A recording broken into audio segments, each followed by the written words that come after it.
Hi everyone, here I am out here for sunset on the beach. There's the beach. I don't know, these people are going to be in my video. Try to block them out. Anyway, nice. There are little sharkies that are dead on the beach, and somebody just said there might be red tide. And this guy's got a good meal going. Wow. There are a lot of dead fish. There's a dead shark. Can't see my hands. Pretty big, not a baby, but anyway, my nose is running, and now I know why, because that's what somebody just told me. It's red tide. But it's beautiful here. And this week, I have taken a lot of solitude time and coming here by myself and spending hours. Look. Wow. Hopefully that is coming out the way I want it to. Anyway, that's so sad. Solitude, I have learned I like it. I actually love it, and it's so different than how I was when I was younger.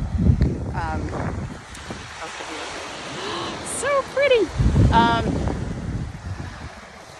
It's something you have to get used to, but I really think it's important for everybody to experience solitude and get rid of these phones. What I really noticed this week is I've had a hard time not wanting to pick up my phone to check this, to look this up, to do this, to this.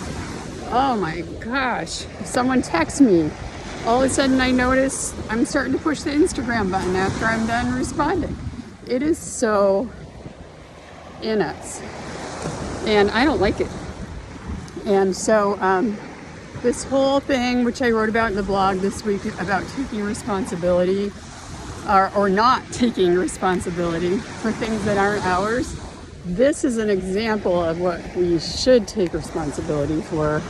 Should, I'm using that word on purpose. And look,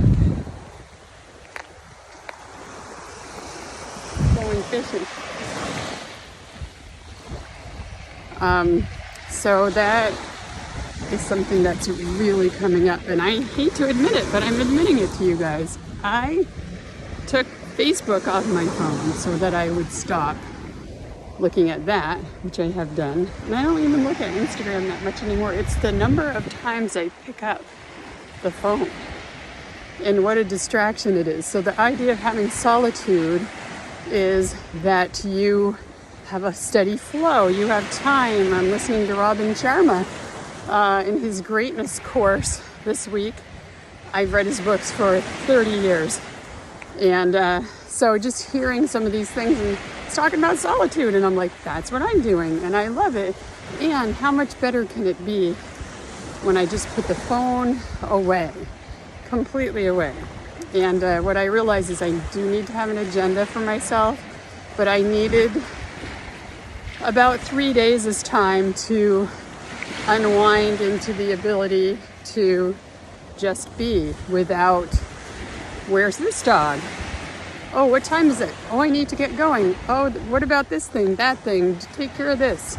To unwind that out of me took 3 days. And now I'm leaving in 2 days. But I'm getting 2 days of goodness out of that. And I wouldn't have that if I didn't go away. The other thing I'm going to admit to you guys is that going away is really hard, and I almost always change my mind right before I go. And then when I'm where I'm going and it's time to go home, I do the same thing. So discomfort, right? Working with transitions is a thing. Things change in your life, different things that you're working on, dealing with. Aren't we lucky we get to be here to do this work? I am grateful for that, but it is comical sometimes. The last thing I'm going to say is that I just finished a book right before I came on this walk, the story of Edgar Sawtelle. Has anybody read it? I read Familiaris, which is David Rowlowski's second book. I read that one first. And then I read The Story of Edgar Sawtelle, which, just like Familiaris, made me sob and sob and sob. But Familiaris was out of awe and magic and happiness, and Edgar Sawtelle, not so much.